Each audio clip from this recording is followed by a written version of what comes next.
ओम नमो भगवते वासुदेवाय। प्रेम से बोले भगवान विष्णु की जय। भक्तों, आज हम सुनेंगे कार्तिक मास की कथा अध्याय 26।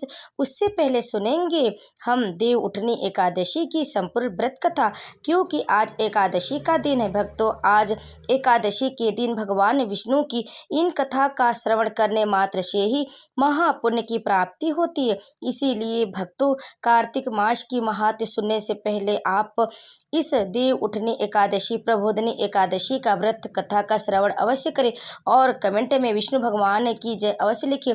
वीडियो को लाइक करें, शेयर करें और आप हमारे चैनल को सब्सक्राइब भी जरूर कर ले। भक्तों, आज आप देव उठनी एकादशी की इस कथा का श्रवण अंत तक अवश्य करिएगा, तभी आपको एकादशी व्रत करने का संपूर्ण फल प्राप्त होगा।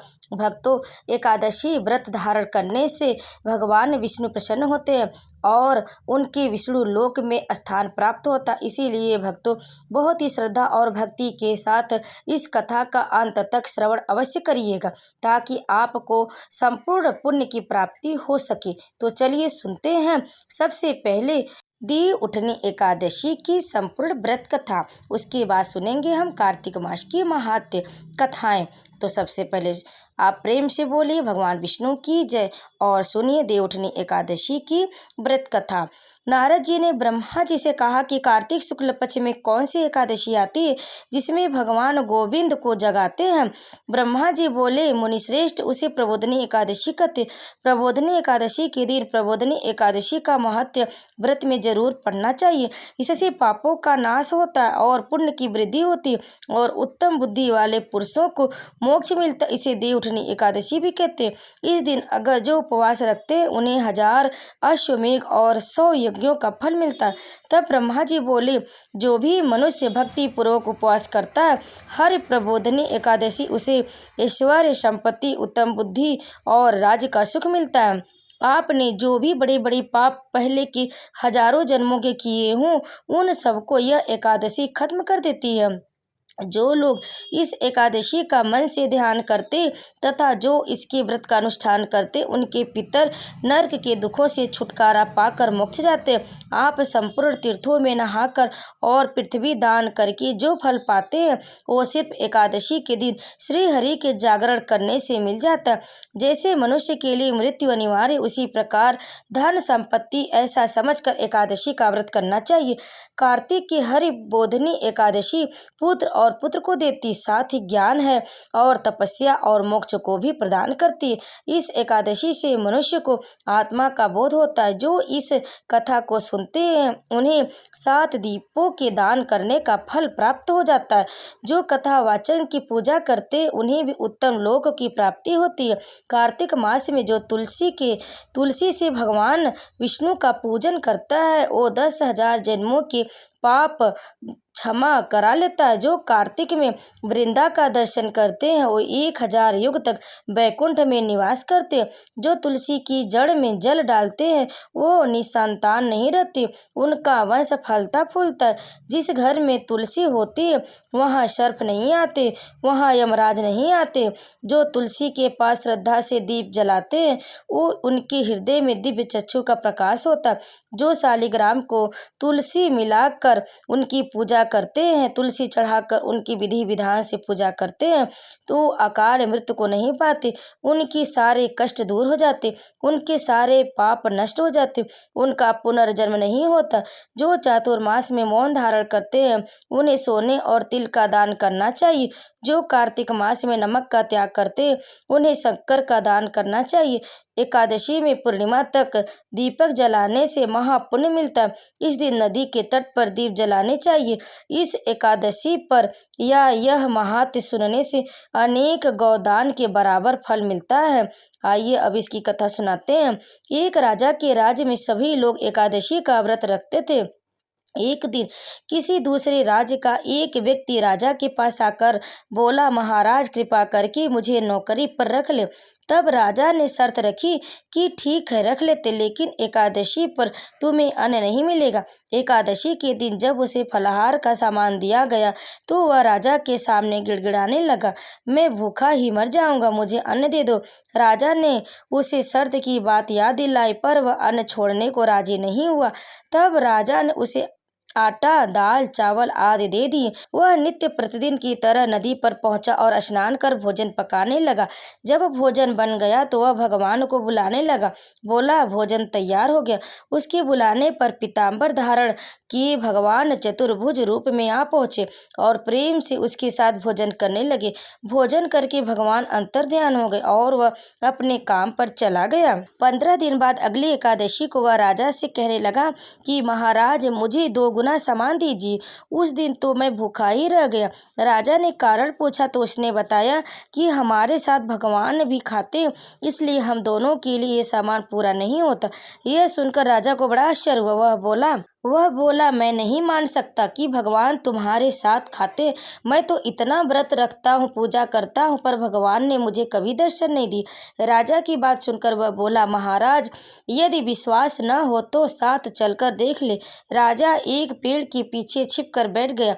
उस व्यक्ति ने हर रोज की तरह भोजन बनाया और भगवान को शाम तक पुकारता रहा, फिर भी भगवान न आए। अंत में उसने कहा कि हे भगवान, यदि आप नहीं आए तो मैं नदी में कूद कर प्राण त्याग दूंगा। फिर भी भगवान नहीं आए। तब वह प्राण त्यागने के उद्देश्य नदी की तरफ बढ़ा। प्राण त्यागने का उसका दृढ़ इरादा जान शीघ्र ही भगवान ने प्रकट होकर उसे रोक लिया और साथ बैठकर भोजन करने लगे। खा पी कर वे उसे अपने विमान में बिठाकर अपने धाम में ले गए। यह देख राजा ने सोचा कि व्रत उपवास से तब तक कोई फायदा नहीं होता जब तक मन शुद्ध न हो। इससे राजा को ज्ञान मिला। तब वह मन में व्रत उपवास करने लगा और अंत में स्वर्ग को प्राप्त हुआ। अब आइए सुनते हैं देवउठनी एकादशी की दूसरी कथा। एक समय भगवान नारायण ने लक्ष्मी जी से कहा, हे नाथ, अब आप दिन रात जागा करते और सोते हैं तो लाखों करोड़ों वर्ष तक को सो जाते। उस समय समस्त चराचर का नाश भी कर डालते। अतः आप नियम से प्रति वर्ष निद्रा लिया करें। इससे मुझे भी कुछ समय विश्राम करने का समय मिल जाएगा। लक्ष्मी जी की बात सुनकर नारायण मुस्कुराए और बोले, देवी, तुमने ठीक कहा है। मेरे जागने से सब देवों को और खासकर तुमको कष्ट होता। तुम्हें मेरी सेवा से जरा भी अवकाश नहीं मिलता। इसलिए तुम्हारे कथनानुसार आज से मैं प्रति वर्ष 4 मास वर्षा ऋतु में शयन किया करूंगा। उस समय तुमको और देवगणों को अवकाश होगा। मेरी यह निद्रा अल्प निद्रा और प्रलयकालीन महान निद्रा कहलाएगी। यह मेरी अल्प निद्रा मेरे भक्तों को परम मंगलकारी, उत्सवप्रद तथा पुण्यवर्धक होगी। इस काल में मेरे जो भी भक्त मेरे शयन की भावना कर मेरी सेवा करेंगे और शयन और उत्पादन के उत्सव आनंद पूर्वक आयोजित करेंगे, उनके घर में तुम्हारे सहित मैं निवास करूंगा। तो प्रेम से बोली भगवान विष्णु की जय। अब आइए सुनते हैं देवउठनी एकादशी की तीसरी कथा। एक नगर में एक राजा था। उसके राज्य में सभी लोग बहुत सुखी थे। उस नगर में एकादशी को कोई भी अन्न नहीं बेचता और न ही कोई अन्न पकाता था। सभी फलाहार करते थे। एक बार भगवान ने राजा की परीक्षा लेनी चाहिए। भगवान ने एक सुंदरी का रूप धारण किया तथा सड़क पर बैठ गए। तभी राजा उधर से निकला और सुंदरी को देख चकित रह गया। उसने पूछा, हे सुंदरी, तुम कौन हो और इस तरह यहाँ क्यों बैठी हो? तब सुंदरी स्त्री बने भगवान बोले, मैं निराश्रिता हूँ। नगर में मेरा कोई जाना पहचाना नहीं है। किससे सहायता मांगू? राजा उसके रूप पर मोहित हो गया था। वह बोला, तुम मेरे महल में चलकर मेरी रानी बनकर रहो। सुंदरी बोली, मैं तुम्हारी बात मानूंगी, पर तुम्हें राज का अधिकार मुझे सौंपना होगा। राज पर मेरा पूर्ण अधिकार होगा। मैं जो भी बनाऊंगी तुम्हें खाना होगा। राजा उसके रूप पर मोहित था, अतः उसकी सभी शर्तें स्वीकार कर ली। अगले दिन एकादशी थी। रानी ने हुक्म दिया कि बाजारों से अन्य दिनों की तरह अन्न बेचा जाए। उसने घर में मांस, मछली आदि पकवान बनाए और परोसकर राजा से खाने के लिए कहा। यह देखकर राजा बोला, रानी, आज एकादशी है, मैं तो केवल फलाहार ही करूंगा। तब रानी ने शर्त की याद दिलाई और बोली, या तो खाना खाओ, नहीं तो मैं बड़े राजकुमार का सिर काट दूंगी। राजा ने अपनी स्थिति बड़ी रानी से कही तो बड़ी रानी बोली, महाराज, धर्म न छोड़े, बड़े राजकुमार का सिर दे दे। पुत्र तो फिर मिल जाएगा पर धर्म नहीं मिलेगा। इसी दौरान बड़ा राजकुमार खेल कर आ गया। माँ की आंखों में आंसू देखकर वह रोने का कारण पूछने लगा तो माँ ने उसे सारी बात बता दी। तब वह बोला, मैं अपना सिर देने के लिए तैयार हूँ, पिताजी के धर्म की रक्षा होगी और जरूर होगी। राजा दुखी मन से राजकुमार का सिर देने को तैयार हुआ तो रानी की रूप से भगवान विष्णु ने प्रकट होकर असली बात बताई। राजन, तुम इस कठिन परीक्षा में पास हुए।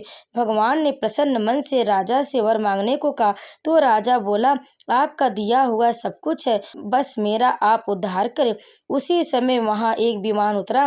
राजा ने अपना राज्य पुत्र को सौंप दिया और विमान में बैठकर परम धाम वैष्णो लोक में चला गया। तो प्रेम से बोले विष्णु भगवान की जय। अब आइए सुनते हैं कार्तिक मास की कथा, अध्याय 26। कार्तिक मास महात्म्य का 26वां अध्याय। श्री विष्णु की कृपा से आज तुमको रहा बताए। नारद जी बोले, इस प्रकार विष्णु पार्षदों के वचन सुनकर धर्मदत्त ने कहा, प्रायः सभी मनुष्य भक्तों का कष्ट दूर करने वाले श्री विष्णु की यज्ञ, दान, व्रत, तीर्थ सेवन तथा तपस्याओं के द्वारा विधि पूर्वक आराधना करते हैं। उन समस्त साधनों में कौन सा ऐसा साधन है जो भगवान विष्णु की प्रसन्नता को बढ़ाने वाला तथा उनके सामीप्य की प्राप्ति कराने वाला है। दोनों पार्षद अपने पूर्व जन्म की कथा कहने लगे। हे द्विज श्रेष्ठ, आपका प्रश्न बड़ा श्रेष्ठ है। आज हम आपको भगवान विष्णु को शीघ्र प्रसन्न करने का उपाय बताते हैं। हम इतिहास सहित प्राचीन वृत्तांत सुनाते हैं, सावधानी पूर्वक सुनो। ब्राह्मण पहले कांचीपुरी में चोल नामक एक चक्रवर्ती राजा हो गए। उन्हीं के नाम पर उनके अधीन रहने वाले सभी देश चोल नाम से विख्यात हुए। राजा चोल जब इस भूमंडल का शासन करते थे उस समय उनके राज्य में कोई भी मनुष्य दरिद्र, दुखी, पाप में मन लगाने वाला अथवा रोगी नहीं था। एक समय की बात है, राजा चोल अनंत शयन नामक तीर्थ में गए, जहाँ जगदीश्वर भगवान विष्णु ने योग निद्रा का आश्रय लेकर शयन किया था।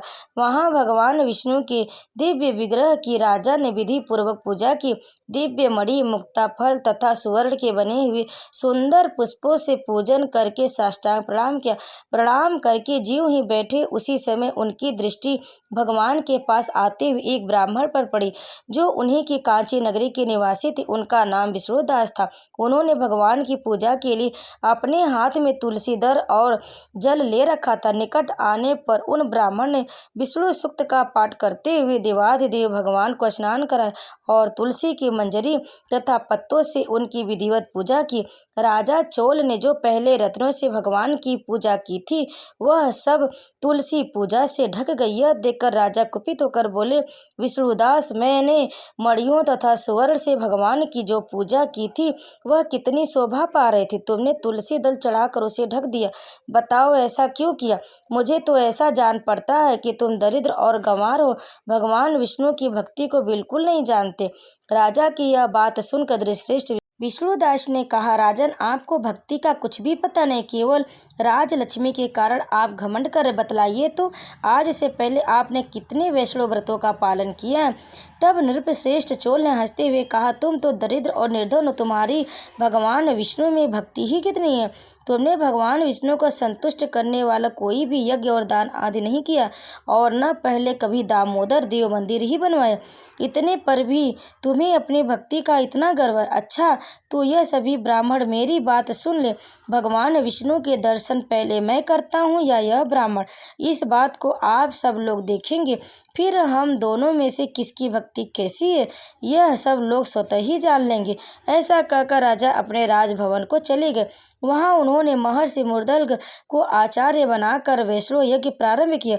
उधर सदैव भगवान विष्णु को प्रसन्न करने वाले शास्त्रोक्त नियमों में तत्पर विष्णुदास की भक्ति का पालन करते हुए वहीं भगवान विष्णु के मंदिर में टिक गए। उन्होंने माघ और कार्तिक के उत्तम व्रत का अनुष्ठान किया, तुलसी वन की रक्षा की, एकादशी को द्वादशाक्षर मंत्र का जाप किया, नृत्य किया, गीत किया आदि मंगलमय आयोजन के साथ प्रति षोडशोपचार से भगवान विष्णु का पूजन आदि नियमों का आचरण किया। वे प्रतिदिन चलते फिरते और सोते हर समय भगवान विष्णु का स्मरण किया करते थे। उनकी दृष्टि सर्वत्र सम हो गई थी। वे सब प्राणियों के भीतर एकमात्र भगवान विष्णु को ही स्थित देखते थे। इस प्रकार राजा चोल और विष्णुदास दोनों ही भगवान लक्ष्मीपति की आराधना में संलग्न थे। दोनों ही अपने अपने व्रत में स्थित रहते थे। और दोनों को ही संपूर्ण इंद्रियां तथा समस्त कर्म भगवान विष्णु को समर्पित हो चुके थे। इस अवस्था में उन दोनों ने दीर्घ काल तक व्यतीत किया। और यह अध्याय यहीं पर समाप्त हुआ। आगे की कथा आप अगले अध्याय में अवश्य सुने। अब आइए सुनते हैं तुलसी माता की कहानी। कार्तिक में तुलसी माता की कहानी अवश्य सुननी चाहिए। और आज एकादशी है तो आप तुलसी माता की इस कथा का भी श्रवण अवश्य कर ले, ताकि आपको भी पुण्य की प्राप्ति हो सके।